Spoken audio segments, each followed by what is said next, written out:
안녕하세요. 공부하는 건축사 김조희입니다. 이번 시간은 3교시 단면 계획, 가단면 작성법을 말씀드리려고 합니다. 지난 영상에서 제가 잠깐 말씀드렸지만 단면 연습할 때 작도 시간이 저는 너무 오래 걸려서 어떻게 하면 작도 시간을 확보할 수 있을까 고민을 했었고, 그런 고민하던 중에 같이 공부하던 선배 언니가 알려준 방법이 있었어요. 그래서 이 방법을 썼는데 완도하는데 정말 큰 도움을 받았던 방법입니다. 당시 저는 작도 시간을 줄이는데 한계를 느끼고 있었고, 그래서 작도 시간 전에 계획 시간을 줄이는 것 외에는 방법이 없었던 상황이었거든요. 그래서 가단면 작성 시간을 최대한 단축해서 뒷단의 작도 시간을 확보하는 방향으로 좀 선회를 했었습니다. 제가 3교시 가단면 그리는 방법에 대해서 다른 유튜브 영상을 몇 개 찾아봤었는데, 참 건축하시는 분들답게 가단면도 정말 깔끔하게 정리되게 그리셨더라고요. 저도 당시에 그렇게 그리고 싶었지만 그 방법대로 하면 사실 완도를 할 수가 없어서 가단면 예쁘게 그리고 깔끔하게 그리자 했던 생각을 그냥 버리기로 했었습니다. 그리고 문제지 내용에서 빠지면 안 되는 내용만 표현하고 나머지는 다 버리자. 깔끔하게 그릴 필요 없다. 이렇게 생각을 하고, 네, 가단면 작성을 시작을 했었습니다. 제가 15년도에 1, 3교시 합격을 했는데, 당시 문제지 그리고 가단면을 안 버렸더라고요. 당시 시험 봤던 시험지 그대로 가져와서 설명을 드려보도록 하겠습니다. 네, 2015년도 건축사 자격시험 문제지입니다. 네. 우선 문제지를 정독해야 합니다. 그래서 설계 조건부터 해서 쭉 도면 작성 시 고려사항, 그리고 도면 작성 요령. 단면은 많이 그리면 그릴수록 도면이 풍부해 보이기 때문에 시간이 있다면 다양한 내용들을 표현해주는 게 좋지만 도면 작성 요령에서 표현하라고 한 내용들은 우선순위로 가장 먼저 표현을 해야 합니다. 그래서 당연히 주요 골조 표현해야 하고 계단 표현, 세부 치수 표현해야 되고 여러 가지 쭉 있죠. 그리고 단면 작성 시 보이는 인면 요소를 표현한다. 그렇다면 인면 요소를 표현하지 않으면 감점이 되겠죠. 이렇게 이 도면에서 작성을 해야 하는 부분들은 꼭 꼼꼼하게 체크를 하셔야 합니다. 자, 가단면 그리는 방법으로 들어가 볼게요. 저는 우선 평면도를 받으면 단면 섹션 잘리는 부분을 이렇게 빨갛게 표시를 했어요. 이 빨갛게 표시된 부분이 단면으로 그려져야 되는 부분이죠. 그리고 아까 인면 부분도 꼭 표현해야 된다고 했죠. 그래서 인면에서 표현되어야 하는 부분은 이렇게 형광펜으로 표현을 했습니다. 저는 따로 이런 뒤쪽에 백지 이런 걸 사용해가지고 가단면을 그리지는 않았고, 트레이싱지를 가지고 이 평면 위에다가 그대로 놓고 작성을 했어요.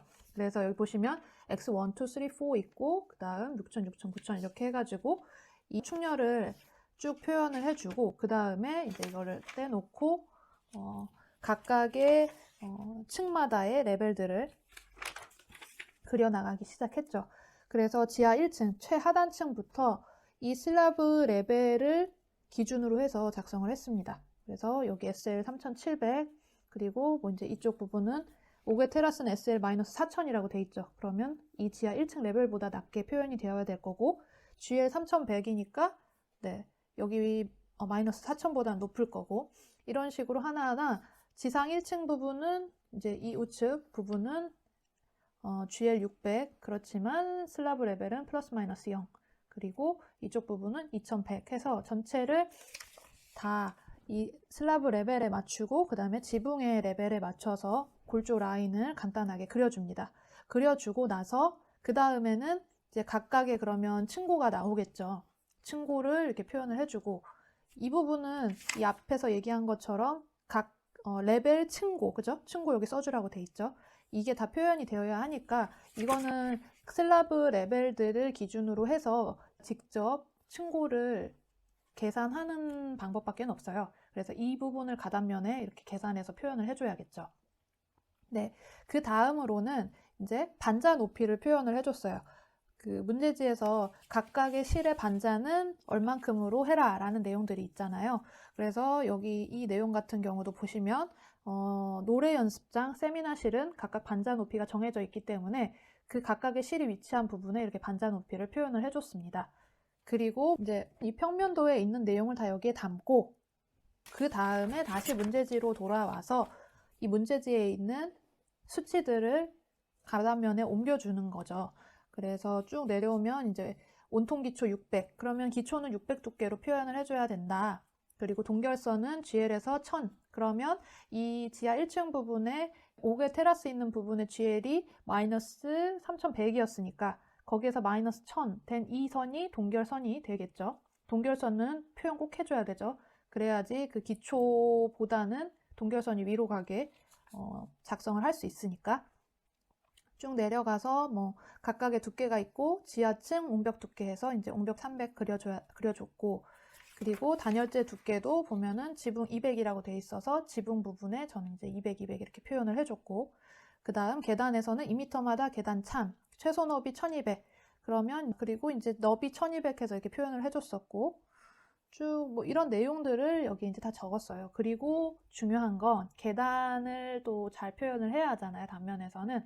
그러면 여기 잘 보이실지 모르겠지만 이게 계단 방향하고 그다음 계단의 개수를 이렇게 계산해 준 내용을 이 가단면에 표현을 했었습니다. 그리고 마지막으로 고측창 설계가 또 그 점수 들어가는 부분에 있어서 중요한데, 이 고측창 설계 범위에서 이 부분도 보면 여기 이게 괜히 나와 있는 게 아니에요. 이 고측창 설계 범위 내에서 채광 및 환기를 고려하여 계획해라. 그럼 환기라는 말이 있었으니까 여기도 보면은 실내 환기, 자연 채광 이렇게 돼 있거든요. 그래서 실내 환기 부분은 이제 뭐 이렇게 창을 설치해 준다. 자연 채광 같은 경우는 저는 이제 이쪽 우측 부분이 남측이니까 남측을 향해서 천창을 설치하는 개념으로 해서 이거를 왜 이쪽 방향으로 설치했는지 나중에 이제 단면 부분에 표현은 해줬지만, 다른 이제 학원의 모범 답안을 보니까 반대쪽으로 되어 있더라고요. 근데 반대쪽으로 되어 있는 경우는 이 창의 기울기를 조금 줘서 이 남측 부분에 수직창을 뒀더라고요. 그러면 이제 이 수직창으로 자연 채광이 되는 부분을 고려한 것 같아요. 그래서 이 부분은 내가 의도한 대로 표현을 단면에서 해주면 되니까, 네, 저는 이제 저의 의도대로 해서 그 부분까지도 방향과 이런 창 같은 거를 가단면에 표현을 했습니다. 사실 가단면 부분에 있어서는 저는 이 내용밖에 없어요. 되게 간단하죠. 사실 보시면 별거 아닌데 가장 중요한 건 이 부분인 것 같아요. 가단면을 깔끔하게 그리고 또 예쁘게 모든 내용들을 이제 여기 한 번에 정리를 해서 그거를 옮겨서 작도를 하자라고 생각을 하면 이 가단면 그리는데 굉장히 많은 시간이 소요되기 때문에 이 가단면은 최대한 정말 간소하게 그리자라는 그 마인드가 저한테는 굉장히 가단면 작성 시간을 줄이는데 유효했던 것 같습니다. 그렇기 때문에 가단면 작성에 너무 부담 느끼지 마시고 이 정도만 그려도 합격하는데 문제가 없다라고 생각을 하시면 되지 않을까 싶습니다.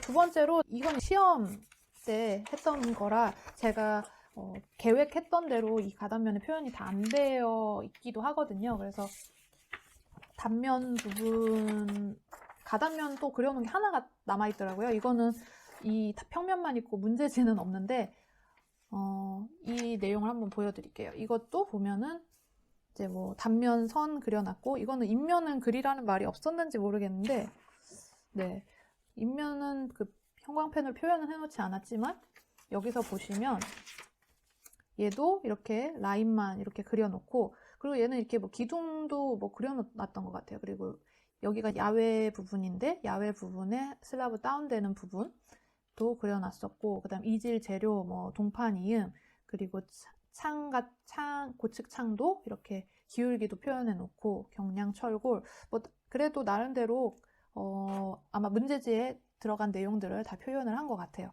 그리고 여기도 보시면 이렇게 계단 부분에 이렇게 계산을 해가지고 표현을 해줬죠. 아까 그 15년도 문제도 보시면은 거기에 계단 개수하고 그 내용을 다 작성을 해라 라는 말이 있었잖아요. 그렇기 때문에 계단 부분은 이렇게 계산을 해서 작성을 해두셔야 도면 작도를 하면서 또 이 부분을 계산을 하면서 시간을 보내지 않게 되겠죠. 그래서 계산하는 부분은 가단면 작성할 때 다 끝낸다 라고 생각을 하시면 좋을 것 같아요.